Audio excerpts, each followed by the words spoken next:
Dominicains au Rwanda. Méditation de samedi, 18e semaine du temps ordinaire, année 2020. Vous avez trop peu de foi, dit Jésus.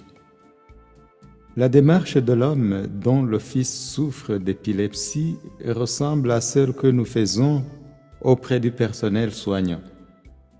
D'un soignant inférieur, on passe au soignant de niveau supérieur quand une guérison n'est pas obtenue. Le diagnostic du niveau élevé révèle les défaillances de l'inférieur. De même, cet homme passe à Jésus après l'échec de ses disciples. Celui-ci montre les défaillances de ses disciples. « Vous avez trop peu de foi, dit-il. » Mais de quoi s'agit-il exactement? D'après ses racines sémantiques en hébreu et en grec, la foi évoque la solidité et la sûreté.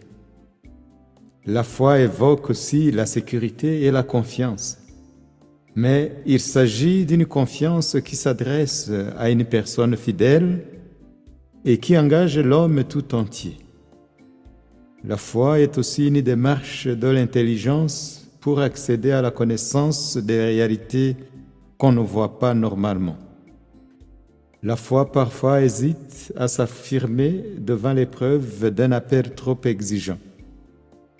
La foi parfaite implique une confiance qui exclut tout souci et toute crainte. Ainsi, frères et sœurs, comme un hôpital mieux équipé en ressources humaines et en matériel par rapport à un simple centre de santé, comme un docteur intellectuellement et techniquement plus outillé qu'un simple infirmier du village, la toute-puissance de Jésus en matière de foi est incomparable au trop peu de foi de ses disciples qui sont encore à l'étape d'initiation. Ils doutent, hésitent, ils éprouvent des soucis et des craintes. Ils manquent de solidité, de sûreté, et leur engagement n'est pas total. N'est-ce pas ce qui se révèle souvent dans leurs discussions quand Jésus s'absente un peu? Nous aussi, frères et sœurs, nous doutons, nous hésitons. Des soucis nous accaparent. La toute-puissance et la finesse de l'intelligence de Jésus nous font défaut. Le monde devient plus athée. Il est incapable d'affronter efficacement les maladies de notre temps. Notre foi est même inférieure au trop peu de foi des apôtres. Nous sommes appelés à la fortifier davantage.